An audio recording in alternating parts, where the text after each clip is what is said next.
If someone had told me a wage fight would turn into a love story, I wouldn't have believed it. The November rain hammered against the corrugated metal roof of Sterling and Koba's main factory floor, creating a rhythmic percussion that had become the soundtrack to Elena Alvarez's life. For 6 years, she'd worked the assembly line, her calloused hand stitching premium leather boots that sold for more than she made in a month. The irony wasn't lost on her. "Line 3, pick up the pace," barked Paula, the floor supervisor, her voice cutting through the mechanical hum of sewing machines. Elena didn't look up. She'd learned long ago that eye contact with management only invited trouble. At 28, Elena had the kind of beauty expensive salons tried to mimic but never quite matched. Her dark hair was cinched into a practical ponytail, setting off high cheekbones and eyes the color of aged whiskey. She wore the same faded jeans and Sterling & Co. polo shirt as the other 200 workers, yet the set of her shoulders and the defiant tilt of her chin made her stand out. "Did you hear?" whispered Carmen at the next station. "They're calling another assembly, third one this month." Elena's jaw tightened. Assemblies meant announcements, and announcements from the new CEO were never good. Victoria Sterling had taken over 6 months ago, and in that time she'd slashed healthcare benefits, axed the Christmas bonus, and enforced a quota system that had half the factory working through their lunch breaks. The whistle blew at exactly 3 o'clock. 200 tired workers filed out into the factory courtyard, their breaths forming small clouds in the cold air. Elena pulled her worn jacket tighter and found her spot near the back, close to the chain-link fence that separated the factory grounds from the employee parking lot. A makeshift stage had been erected near the main office building. Within minutes, a black Mercedes SUV pulled up and out stepped Victoria Sterling. Even from a distance, Elena could see why business magazines called her the Ice Queen of American manufacturing. Victoria was 32, but carried herself with the authority of someone much older. She wore a charcoal gray suit that probably cost more than Elena's monthly rent. And her platinum blonde hair was styled in a sleek bob that didn't move despite the wind. Everything about her screamed power, wealth, and absolute control. "Good afternoon." Victoria's voice rang out, amplified by the microphone. She didn't smile. "I'll keep this brief. After careful analysis of our operational costs and market position, I'm implementing immediate changes to our compensation structure." Elena felt Carmen's hand grip her arm. "Effective next month, hourly wages will be reduced by 18% across all production levels. This realignment is necessary to keep Sterling and Cobra competitive in the global marketplace and to satisfy our investors' expectations for increased profit margins." The courtyard erupted. Angry shouts overlapped with gasps of disbelief. Elena stood frozen, her mind calculating rapidly. 18% meant she'd lose over $400 a month. She was already behind on her mother's medical bills, and her younger brother's college tuition was due in January. Furthermore, Victoria continued, her expression unchanged. "Performance metrics will be increased by 20%, those who cannot meet the new standards will be replaced." Something inside Elena snapped. Before she fully realized what she was doing, she pushed through the crowd toward the stage. Workers parted for her, their faces a mixture of shock and admiration. "Miss Sterling." Elena's voice carried across the courtyard. "You can't do this." Victoria's cold blue eyes found her. "And you are, Elena Alvarez." Line 3. "I've worked here for 6 years, and I'm telling you, we can barely survive on what we make now. Cut our wages and you'll have families living in their cars." A murmur of agreement rippled through the crowd. Victoria's lips curved into something that wasn't quite a smile. "Ms. Alvarez, I appreciate your passion, but business decisions aren't made based on emotional appeals. If you're unhappy with the compensation, you're free to seek employment elsewhere." "Elsewhere?" Elena's voice rose. "This factory employs half the town. Your grandfather built this company on the backs of workers like us, and he treated us with respect. He paid fair wages. He cared about the people who made his fortune possible. My grandfather," Victoria said, "has ran this company into near bankruptcy with his sentimentality. I'm saving it. These changes are necessary, non-negotiable, and frankly, none of your concern beyond collecting your paycheck."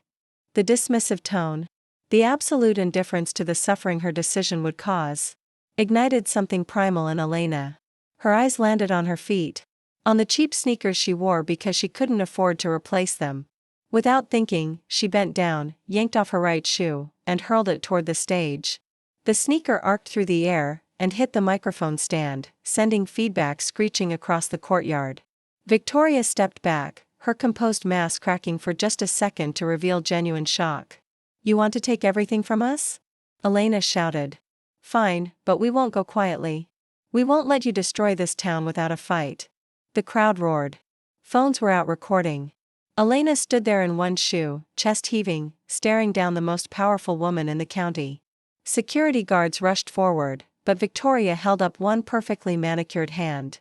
Her eyes locked with Elena's, and for a moment something flickered in their icy depths. Surprise, interest. It was gone before Elena could identify it. "Get back to work," Victoria said quietly into the microphone. "All of you now." As the crowd dispersed, Elena retrieved her shoe, her hands shaking. She'd just thrown a shoe at a billionaire CEO. She'd probably be fired, maybe arrested. But looking at the faces of her coworkers, seeing the spark of hope her defiance had ignited, she couldn't bring herself to regret it. What Elena didn't know was that Victoria Sterling was still standing on that stage, watching her walk away, and for the first time in years, feeling something other than cold calculation. If you're enjoying this story of courage and unexpected connections, subscribe to our channel for more compelling narratives that challenge the status quo. By the time Elena got home to the small house she shared with her mother and brother, the video had 17 million views. "Elena, you're famous." Her brother Diego burst into the kitchen. Phone thrust forward. "Look at this." Someone posted it with the caption, "Worker throws shoe at billionaire CEO," and it's everywhere. Twitter, TikTok, Instagram, everywhere. Elena set down the grocery bags, her stomach churning. She'd stopped at the discount market on her way home, calculating and recalculating how to stretch $40 across a week's worth of meals for 3 people. The attention was the last thing she needed. "Let me see that." She took the phone, scrolling through the comments. "This is what revolution looks like. Hero of the working class. Someone give this woman a medal." Eat the Rich starts with throwing shoes at them. But there were others, too.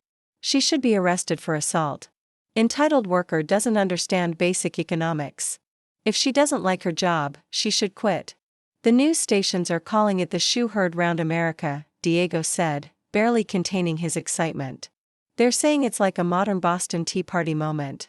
"It wasn't meant to be symbolic," Elena muttered. "I was just angry." Her mother, Luz, appeared in the doorway, still in her nurse's scrubs from her shift at the county hospital. At 56, she looked older, worn down by double shifts and mounting bills. "Mija, they're saying on the news that you could lose your job." "I know, Mama, but also." Luz smiled. A rare expression these days. "They're saying you're brave. That you said what everyone was thinking." Elena's phone buzzed. A known number. She answered cautiously. "Miss Alvarez." A woman's crisp voice. "This is Rachel Park from CNN. We'd love to have you on tomorrow morning to discuss the incident at Sterling and Company. We're prepared to offer." "I'm not interested." Elena hung up. The phone immediately rang again. ABC, then Fox, then a local radio station. Elena turned it off and sank into a kitchen chair, suddenly exhausted. "You should do it," Diego said. He was 19, studying engineering at the community college on a partial scholarship. Smart enough for a university, but they couldn't afford it. "You could tell people what it's really like, what we're really going through." "I don't want to be a spokesperson. I just want to work and take care of this family." But the decision was taken out of her hands. The next morning, Elena woke to find news vans parked outside her house. Reporters camped on the lawn. Her phone, which she'd turned back on, had 847 missed calls and thousands of messages. At the factory, things were even worse. Management had locked the gates.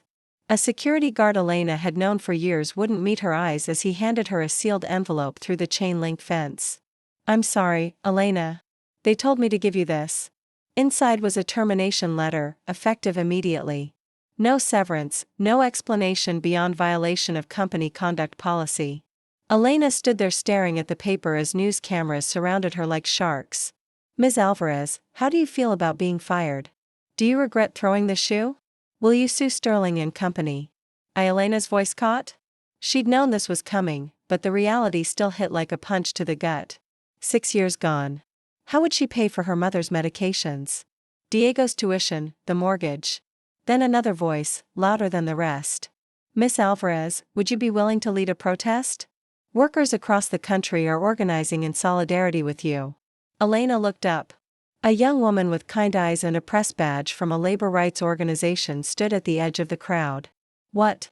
Factory workers in 12 states have started organizing. They're calling it the Sterling Strike. They want you to speak at a rally this weekend in Capital City. Something clicked into place. Maybe losing her job wasn't the end. Maybe it was the beginning. Yes, Elena said, her voice growing stronger. Yes, I'll speak. The news cycle exploded. By that evening, Elena Alvarez was trending #1 on social media. Union organizers were calling. Progressive politicians wanted photo ops. The Sterling Strike had become a movement. And in her corner office, 70 mi away in Sterling and Company is Stonebridge City headquarters. Victoria Sterling watched it all unfold on multiple screens. Her perfectly composed expression hiding a storm of complicated emotions. She didn't want to examine too closely. Shall I prepare a statement? Her PR director asked. No. Victoria's voice was quiet. I'll handle this myself. Handle it how? Victoria stood smoothing her skirt. I'm going to Iron Vale to the factory. I want to meet with the workers directly. That's inadvisable. The optics are already terrible. Prepare the car. I'm leaving in an hour. What Victoria didn't say, what she barely admitted to herself, was that she needed to see Elena Alvarez again. The woman who'd thrown a shoe at her. The woman whose eyes had burned with such righteous fury. The woman who'd called her out in front of everyone and made her feel something she'd spent years burying. Guilt. Elena didn't expect Victoria Sterling to show up at her door at 8 o'clock on a Thursday night. But there she was. No security detail, no PR team. Just the CEO herself, still in her designer suit. Looking oddly out of place on the cracked concrete porch of Elena's modest home. Ms. Alvarez. Victoria's voice was different from the assembly, less commanding, almost uncertain. May I come in? Elena's first instinct was to slam the door. Her second was to call the news stations. Instead, she stepped aside, letting her former boss, her enemy, into the small living room where her mother watched Nalas on a TV older than Diego. Luz stood up immediately, smoothing her house dress. Can I get you something? Coffee? Water? No, thank you, Mrs. Alvarez.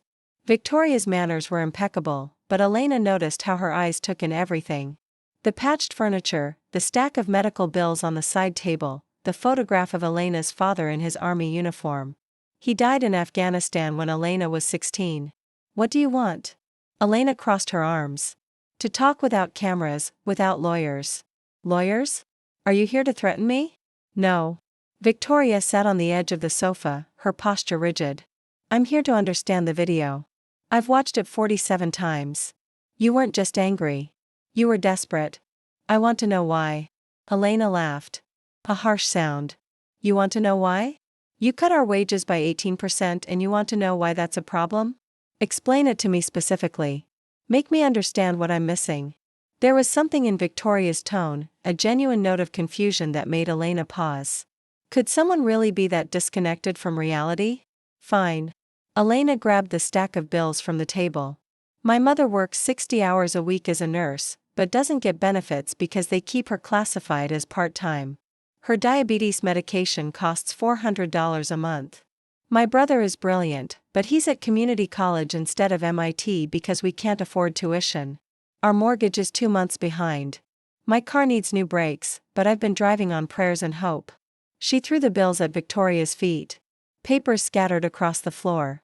Before your pay cut, I was barely surviving. After I'd have to choose between feeding my family and keeping the heat on. So yes, Miss Sterling, I threw my shoe at you. I threw my cheap falling apart shoe at you because it's all I had left to give. Victoria bent down, picking up the bills one by one. She read them, really read them, her brow furrowing. The medication shouldn't cost this much.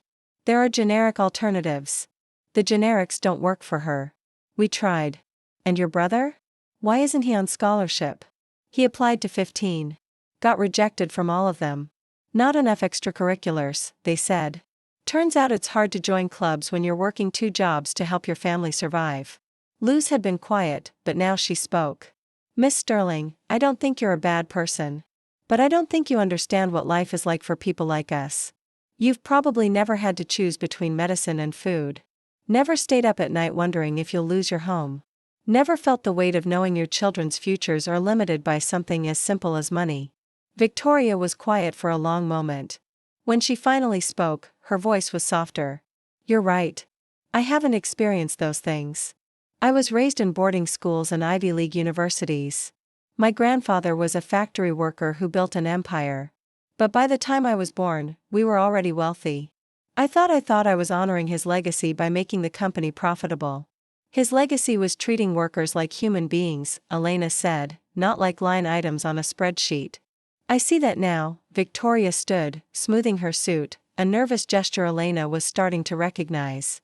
Would you show me tomorrow? Show me what life is really like here for your coworkers, for the town. Why? So you can write a check and feel better about yourself? No. Because I'm starting to suspect I've been wrong about a lot of things and I need to see the truth. Victoria met Elena's eyes. Please. Elena wanted to refuse, but there was something vulnerable in Victoria's expression. Something almost lost that made her hesitate. One day, that's all you get. Thank you. Victoria turned to leave, then paused. For what it's worth, Miss Alvarez. I'm sorry. For the firing, for all of it.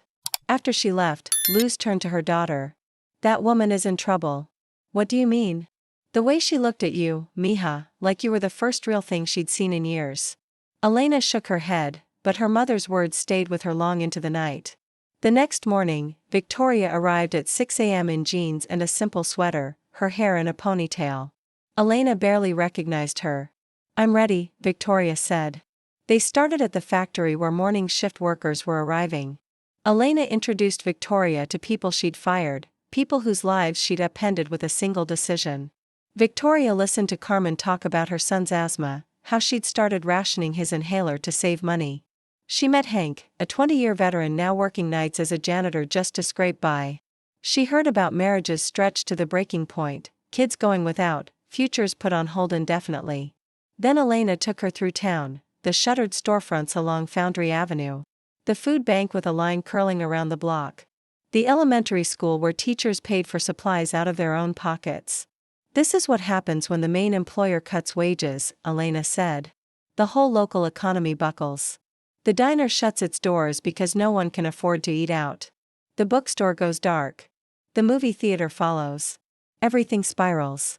They stopped at a small house where an elderly couple, both former Sterling and Crummer workers, had just received an eviction notice. We worked there 40 years, the husband said, eyes shining. 40 years, and now we're losing our home. Victoria's hand trembled as she took the paper. Elena watched something fracture behind the CEO's carefully composed face. By evening they were in Elena's car outside the factory, watching the sunset smear the sky in orange and pink. I didn't know, Victoria whispered. I truly didn't. How could you not know? Because I didn't want to, she said, voice raw. Because if I really looked, I'd have to admit I've hurt people, that my decisions ripple beyond profit margins and stock prices. She turned to Elena, tears bright in her eyes. What do I do? How do I fix this? Elena should have felt vindicated. She'd cracked the ice around the so-called queen. She'd won. But what rose up instead was unexpected, compassion. You undo the damage, she said. Reverse the pay cut, restore benefits, invest back into the community, and do it because it's right, not because it photographs well. What if I do all that, and more? Victoria asked. What if I make this place a model for ethical manufacturing? Then you'd be honoring your grandfather's real legacy. Victoria nodded, as if something had clicked into place. Then she did the last thing Elena expected, she reached over and took Elena's hand. Will you help me? I don't know how to do this. I need someone who understands, who will tell me the truth. I need you. Elena looked at their linked hands, the contrast between Victoria's smooth skin and her own calluses. She should pull away.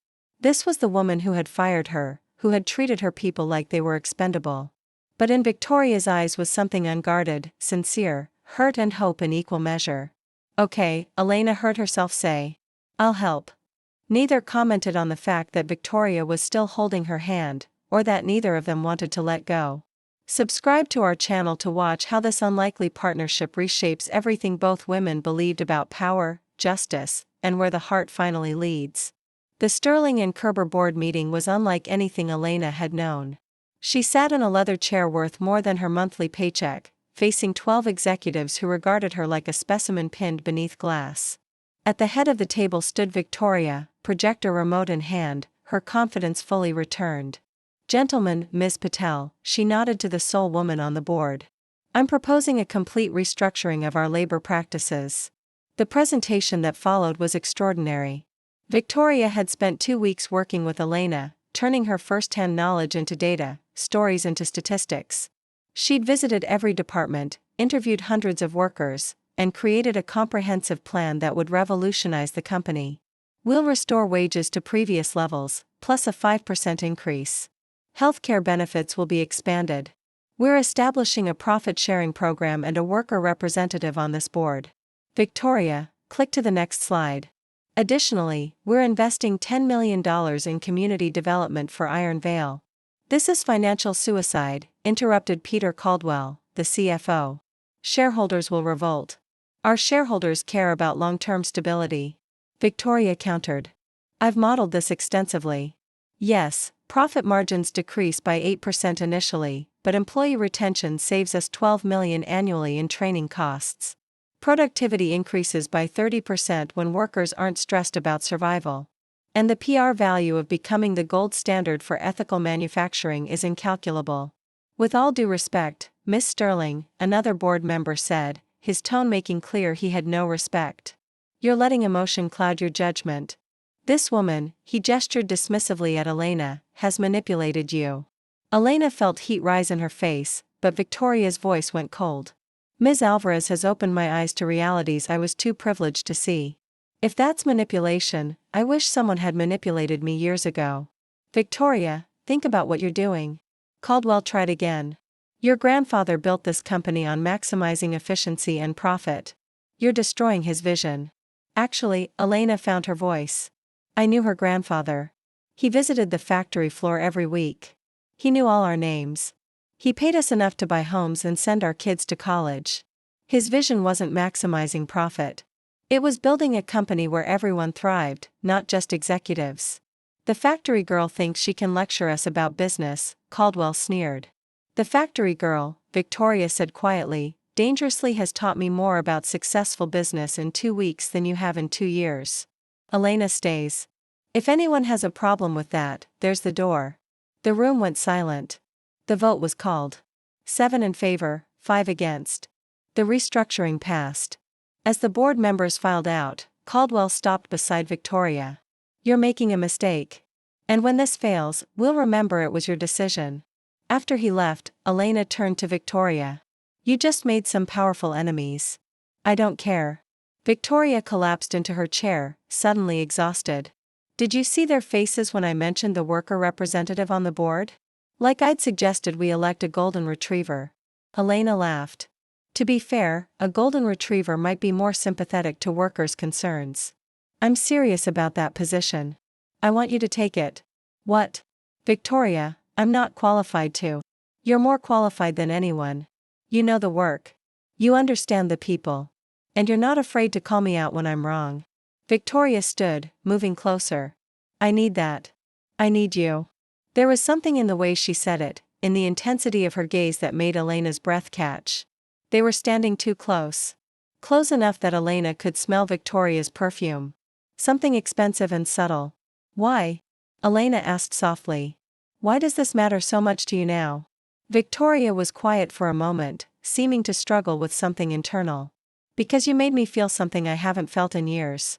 Guilt, yes, but also hope, purpose, like maybe I could be someone who actually makes a positive difference instead of just accumulating wealth."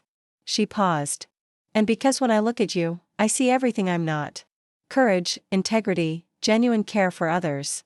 I admire that. I admire you." Elena's heart was racing. This was dangerous territory. Victoria was her boss now, technically. And more than that, she was from a completely different world. This couldn't work. It shouldn't work. But when Victoria reached up and gently tucked a strand of hair behind Elena's ear, Elena didn't pull away. "We should go," Victoria whispered. "I promised you dinner to celebrate."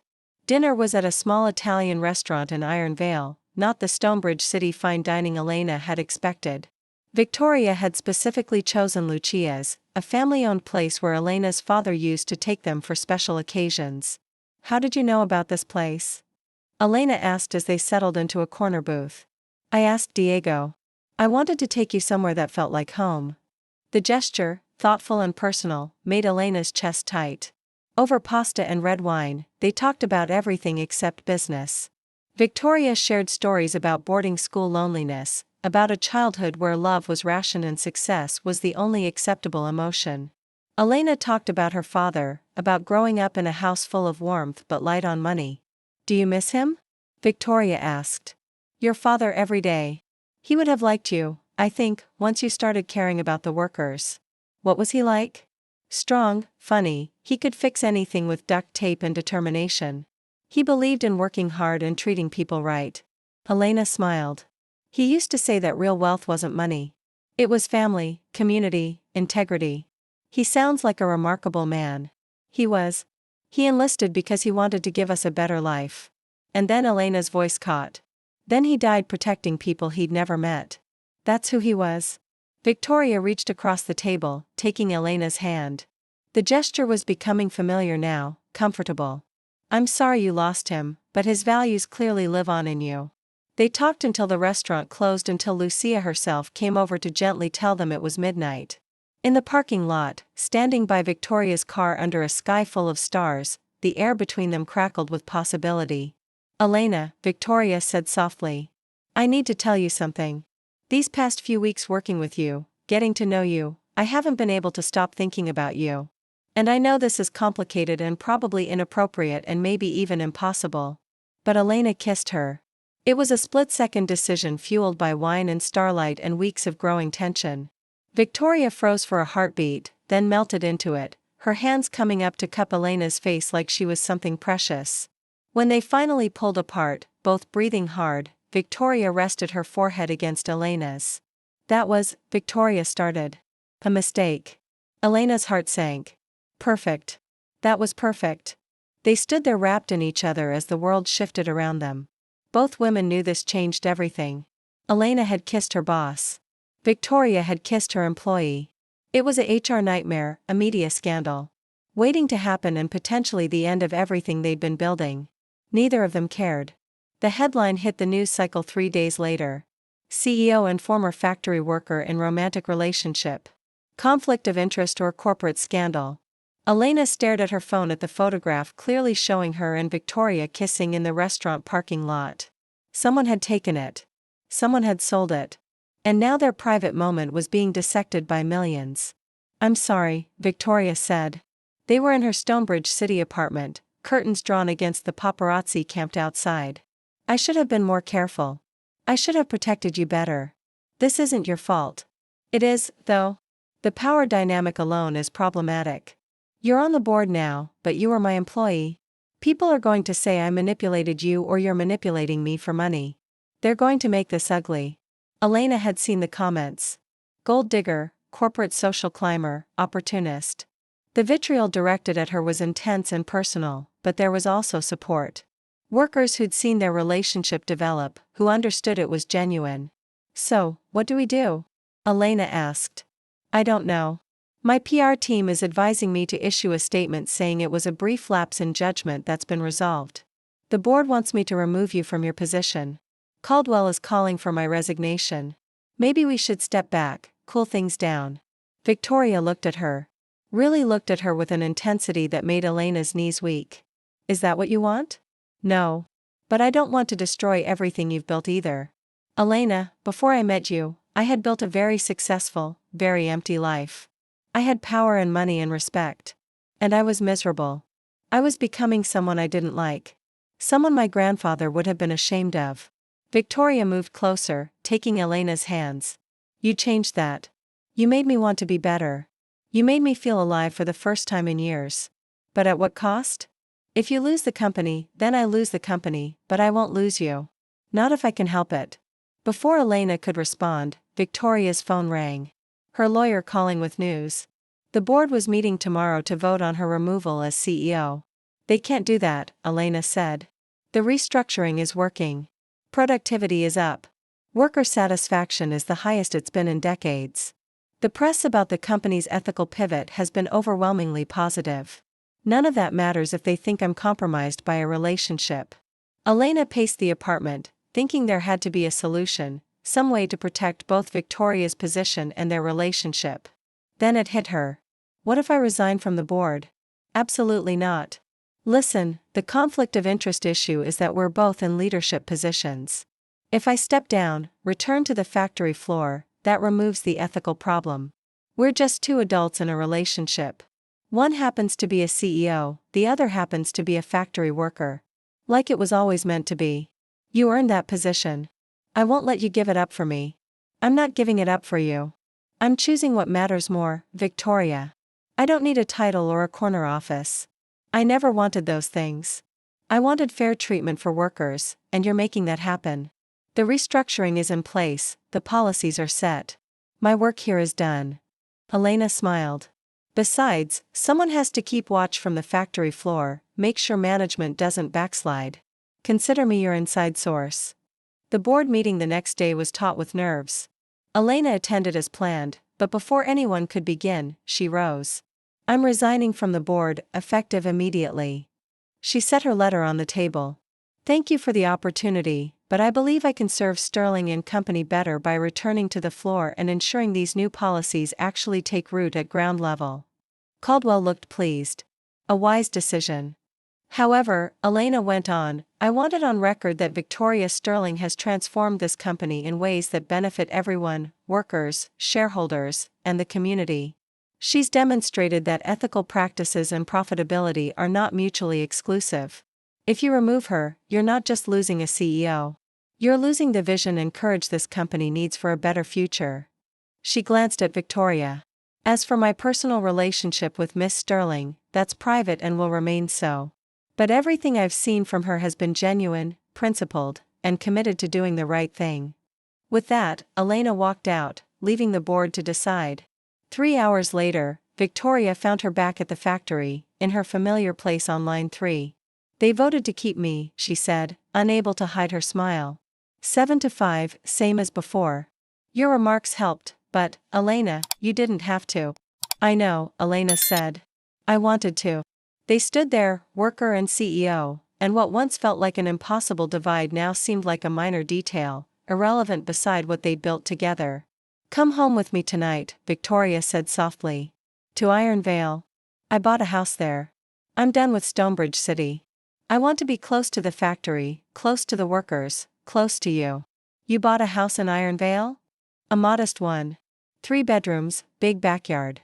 I'm thinking of getting a dog, maybe a golden retriever. Since the board seems to think they're overqualified for leadership roles. Elena laughed. And the sound filled the factory with something it hadn't held in months, joy. 6 months later, Sterling & Co. was featured in Forbes as the future of ethical manufacturing. Worker retention was up 93%. Productivity had increased by 40%.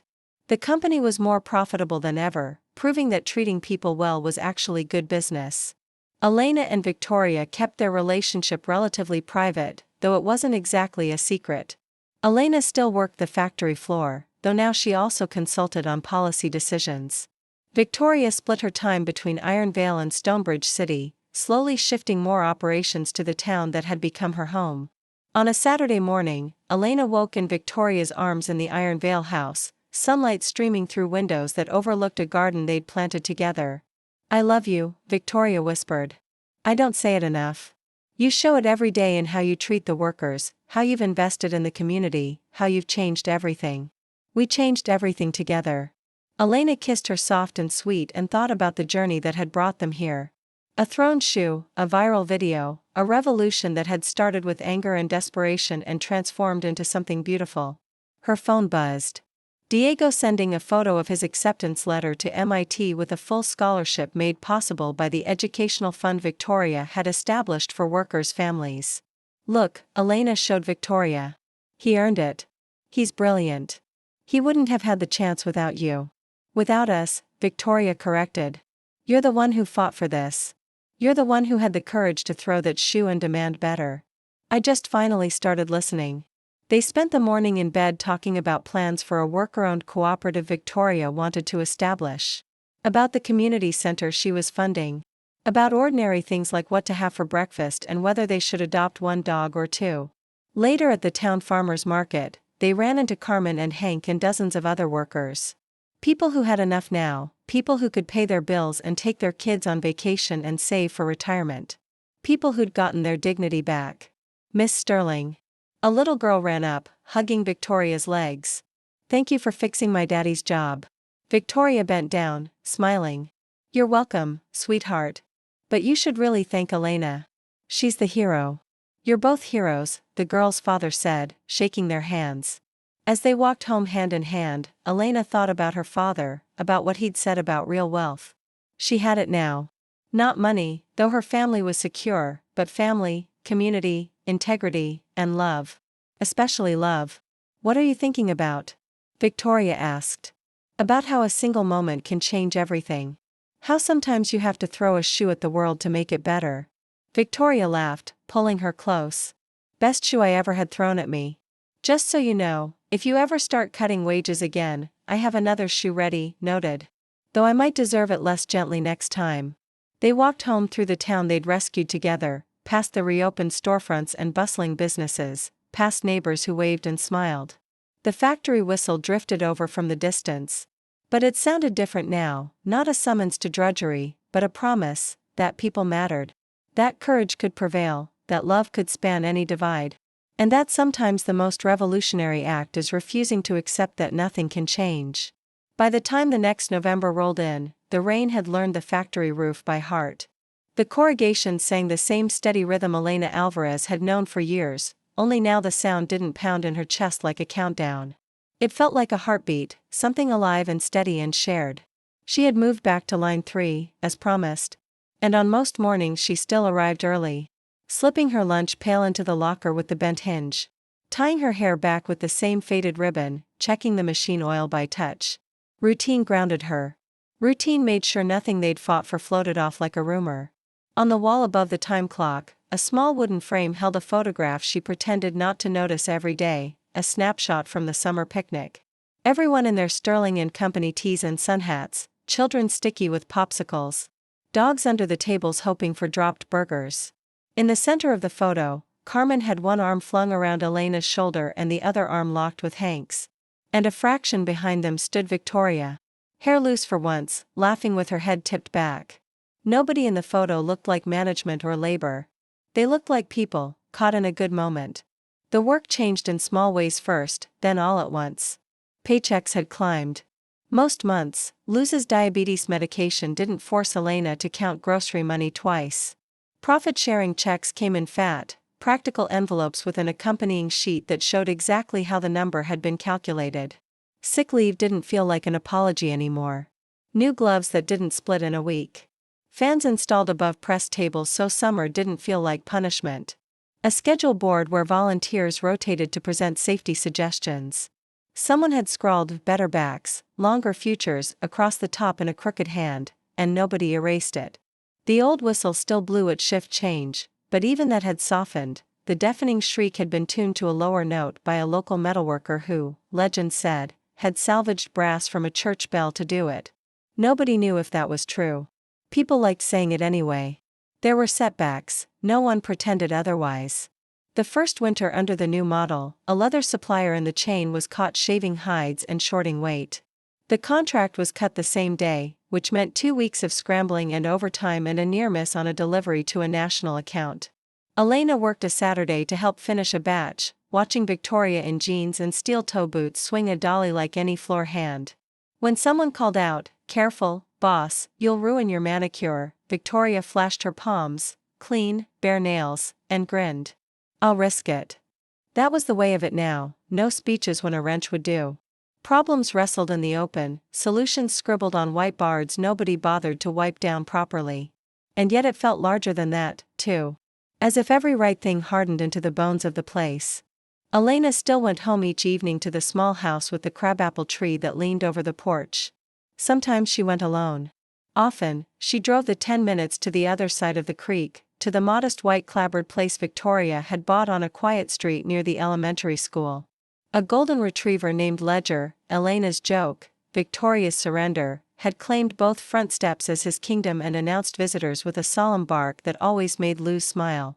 "He looks like a professor in a fur coat," she'd said once, scratching his ears. "Very serious about biscuits." Luz had surprised Elena in other ways. The first time Victoria had shown up at the hospital cafeteria with 2 cups of black coffee and a bag of empanadas wrapped in a cloth napkin, Luz had looked up with her guard at full height, and then let it drop. Very slightly, when she saw that Victoria took the napkin home after, washed and folded. She was raised to throw things away, Luz said to Elena later, half chiding, half wondering. But she has learned to keep what matters. They didn't talk about love all the time. They lived it in ordinary minutes. In the way Victoria pushed the grocery cart and handed Elena avocados to press because Elena's thumbs knew ripeness like a secret. In the way Elena left a thermos on Victoria's desk during long bored days, the lid screwed just loose enough for tired hands. In the way Ledger made a point of draping his paw over both women's feet while they watched the evening news, as if pledging himself to keep watch. The world noticed them because the world loves a story. The Forbes feature had called Sterling and Company, the future of manufacturing. With a memory. A glossy Sunday magazine put the town's name under a photograph of the reopened movie theater sign, Iron Vale, in clean block letters, and a headline that read, "What happens when the money stays?" Reporters came. Politicians came. So did skeptics, and so did Caldwell. Peter Caldwell was not a man who liked losing. He returned for the spring shareholder meeting with a slate of proxies and a polished speech about fiduciary duty. The room smelled of lemon polish and old paper, and when Caldwell stood, the microphones picked up the tiny crackle of his cuffs. "Ladies and gentlemen," he said, smooth as glass, "we have misplaced our priorities. We are a business, not a benefactor." The numbers, he clicked and a graph appeared. A neat red bar shorter than its gray sibling, tell a cautionary tale. He'd cherry-picked a quarter where raw material prices had spiked and one contract had been renegotiated on worker-friendly terms. The dip looked alarming on a screen. In the hall, a different story was waiting. Elena had taken a personal day and dressed in the good dress that still surprised her in the mirror. At the back of the room, she stood with Carmen and Hank and a dozen others who had taken late lunches or early breaks. Not to heckle. To be seen. They hadn't planned to speak, but when Caldwell finished and the chair opened the floor, a woman with a gray streak in her braid raised her hand. "My name is Marisol Reyes," she said, voice steady. "I run the diner on Foundry. Last year I nearly closed after 28 years. This year I had to hire 3 more servers. You can call that not our business if you want. I call it the reason any of your investments are worth anything." She sat, cheeks flushed. Another voice followed, then another. "The owner of the hardware store. The principal of the elementary school. A boy in a borrowed blazer who introduced himself as Diego Alvarez, MIT freshman, future returnee." Laughter rolled through the hall like a soft tide. Caldwell tried to interrupt once and was told, crisply, "Mr. Caldwell, you will wait your turn." When the vote came, the proxies were not enough. 7 to 5, again, like the first day everything tilted. Afterward, in the corridor, Caldwell approached Victoria with a half-smile that never reached his eyes. "Enjoy your moral victory," he said. "Markets are less sentimental than Iron Vale." "Markets are less sentimental than people," Victoria replied.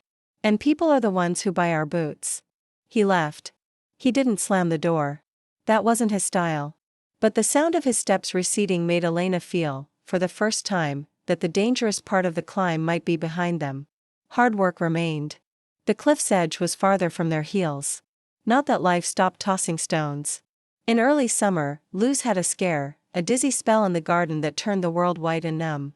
The hospital wristband looked wrong on her, like a label on something that shouldn't be packaged. Elena tapped her foot through tests, trying to be brave. Victoria sat beside her and learned to knit from a nurse on night shift, laughing quietly at her crooked squares.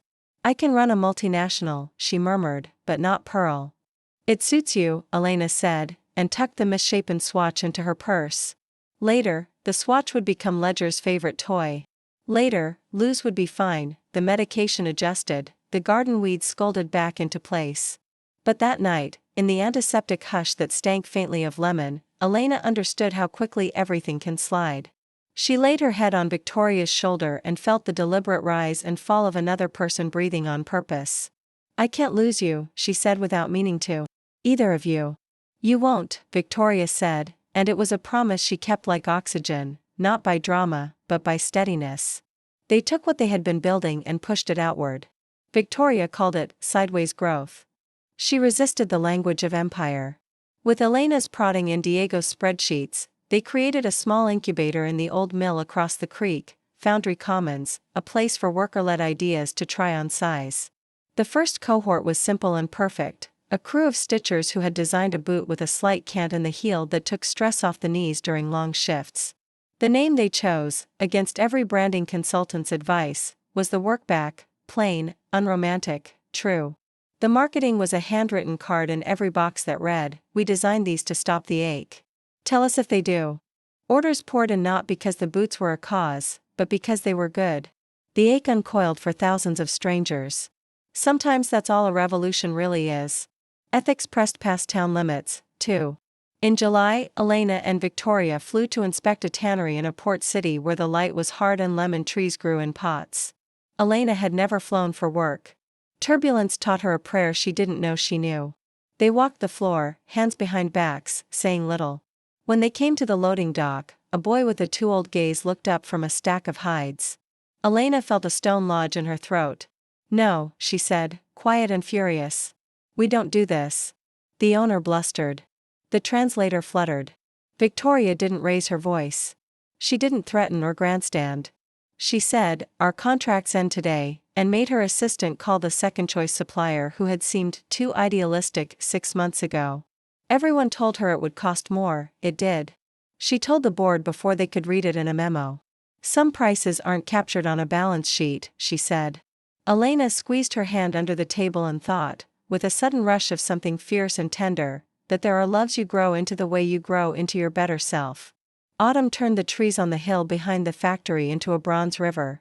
A city councilwoman with a copper brooch asked Victoria to speak at a legislative hearing about tax incentives for companies that proved worker-forward practices. "I don't like politics," Victoria admitted to Elena the night before. "I don't like rooms where the truth has to pass through so many jaws to get to the air." "Then say one true thing," Elena said. "And let it sit." At the hearing, a congressman with an excellent haircut asked a question designed to tangle. Victoria looked at the nod and declined it. "We paid more," she said, "and made more. That is not charity. That is clarity. You can encourage clarity at scale or you can keep paying for the damage after." When it was Elena's turn, she didn't bring notes. "You want to know what it feels like when a company stops treating you like it's doing you a favor by employing you?" she asked. "It feels like the day after a fever breaks. You're still weak. But you know you're getting better. And then you go take soup to your neighbor." People laughed softly. Some blinked too hard. Someone on the panel cleared his throat and said, "Thank you, Ms. Alvarez." The microphones recorded the sound of a room remembering it had lungs. The stories multiplied. The elementary school opened a robotics room named for Elena's father and Victoria's grandfather. Both names engraved in the same aluminum plate, both legacies sharing one wall. Diego co-led an elective there when he was home on break, building a simple exoskeletal brace with high schoolers who rolled their eyes and then used words like torque with unguarded joy. Hank volunteered on Saturdays, teaching the kids how to fix the lawnmower motors donors kept dropping off because the kids might learn something. Everyone learned something. The brace shaved 2 seconds off an average lift and, more importantly, 2 curses. 2 seconds and fewer curses. Someday, someone would make an academic graph of that. In Iron Vale, it was enough to clap and go eat cookies in the hallway. One evening in late winter, they hosted a small ceremony at the community center. No press. No speeches. The old metal sign from the shuttered bookstore had been cleaned and rehung over the door, the letters full of new gold leaf. People brought casseroles and chipped dishes and set them on folding tables. Lucia arrived carrying 2 sheet cakes and the weary invincibility of Saturday closing. Someone tuned a guitar. Somebody else started the coffee machine that always made the room smell like a church basement. Elena carried in a shoebox, the lid looped with twine. Victoria knew what was inside. Still, when Elena lifted the lid and held up the cheap sneaker, bruised toe and all, the room went quiet in the way rooms do when they know they are watching an ordinary thing become an artifact. "Can we keep it here?" Elena asked, voice gone shy at the edges. "Where the scouts meet and the free tax prep happens and the ESL classes are on Tuesdays. Not in a museum with alarms. Here." The answer was obvious. They made a spot for it in a glass case donated by the antique shop, beside a flyer for the blood drive and a notice about a lost cat, found. Calico, answers to princess, actually ignores most names. People came up one by one and touched the glass, some with the tips of their fingers, some with the flat of their palms. Not to worship. To remember. Later, in the back hallway where the mop buckets lived, Elena leaned against the cinderblock wall and let out a breath. "I thought when I put it down, I'd feel like I was giving something away," she said. "Do you?" "I feel like I just set something free." Victoria kissed her then, careful hands, good light from the exit sign painting their jackets with a strange, tender red. "You've been setting things free since the day I met you," she said against Elena's cheek. "Me included." They had their hard days. Money wasn't endless. Neither was patience. There were times when Victoria forgot to eat lunch and went sharp around the edges. Times when Elena's anger did what all good anger does when it isn't folded into care, it sought a fight for its own sake. Once, late, after a meeting that felt like quicksand, they snapped at each other across the kitchen island. The words were not kind. The quiet after was worse. Ledger solved it by walking between them and sitting down hard, tail thumping, head canted like he'd been tasked with proctoring an exam they were both failing. Elena laughed first, then covered her eyes. "I'm sorry," she said. "I don't like who I am when I'm afraid." Victoria came around the island. "Then we will not be afraid alone," she said. "And we will write rules for when we are." They did. Not laminated, not framed. 3 sentences scribbled on a sticky note stuck inside the pantry door. 1. No sorting of laundry or finances during a fight. 2. If we cannot say it softly, we will write it. 3. We are on the same side, even on different pages. Small words that turned big days back into the size of the room they were in. Spring came with mud and robins and a grant from the state to retrofit the old storefront next to the diner. Elena had an idea that began as a joke: what if we open a tiny shop and only sell boots we'd actually buy? And hardened into a plan. They called it the bench. The sign was a simple plank with letters burned in. The shelves were recycled pallets sanded smooth. There were exactly 8 styles, each with a card that said who had named it and why. People lingered. People tried things on. A teenage girl working her first job there made a habit of tying the laces with a strict, efficient gentleness that reminded Elena of her father. She hired the girl full-time the day she graduated and hugged her mother under the awning in the rain. On a Sunday when the dogwood in front of the school blew its pale confetti, Victoria's mother came to Iron Vale. She arrived in a car too glossy for the street and stepped out in shoes made for marble, not gravel. The visit lived in Victoria for weeks beforehand like weather. Elena felt each front pass, hope, dread, the cold snap of a hard memory. They met at Lucia's. The room stilled and then resumed, because that's what rooms do when they accommodate a person who expects to be accommodated. Victoria pulled out the chair for her mother and sat across. Elena sat beside her, knees not quite touching. Ledger slept under the table like a small, faithful rug. "I read the articles," her mother said, buttering bread without looking down. "They're very enthusiastic." "They're not wrong," Victoria said. "And this is," her mother gestured, a flick of wrist, a category. "The person from the photo." "Elena." Victoria's voice softened. "Her name is Elena." Her mother met Elena's eyes for the briefest necessary time. "You've caused quite a stir, Ms. Alvarez. My daughter does not usually indulge in sentiment." Elena did not flinch. Maybe she didn't have anyone with whom it felt safe. Victoria's mother's gaze sharpened. Something like curiosity flickered and died. "I did not come to be convinced," she said. "I came to say that legacy is heavy, and very few people are strong enough to carry it without bending. Be careful you don't confuse the thrill of self-righteousness with the discipline of stewardship." "She isn't confusing anything," Elena said quietly. "She's doing the work." Silence sat down like a fourth person. It wasn't hostile. It wasn't welcoming.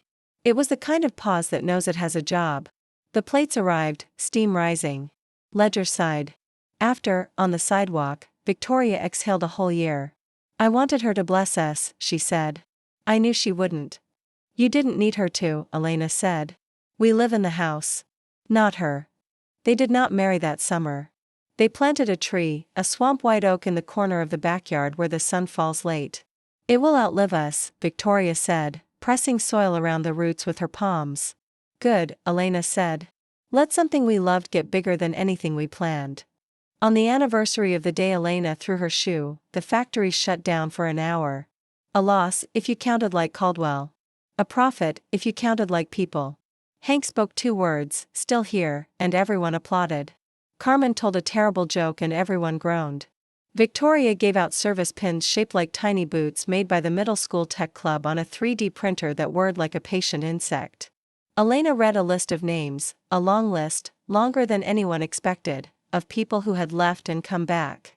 There's a line, she said, smiling into the microphone, for second chances. After the ceremony, Elena found herself alone at the edge of the loading dock in a rain that couldn't decide if it meant it. She heard the gentle thrum and thought about the first time the roof had hammered like a verdict. She thought about kitchens and newspapers and rooms with microphones and rooms with casseroles. About a leather chair around a board table and a wooden bench in a storefront. About a dog with a ridiculous name and a woman who took a napkin home to wash and return. She thought, too, about the one thing she hadn't expected, how joy becomes a kind of labor. Not in the sense that it is heavy, but that it is daily. You tend it, like a garden. You stake it when the wind gets up. You weed the creeping cynicism that always germinates along the edges.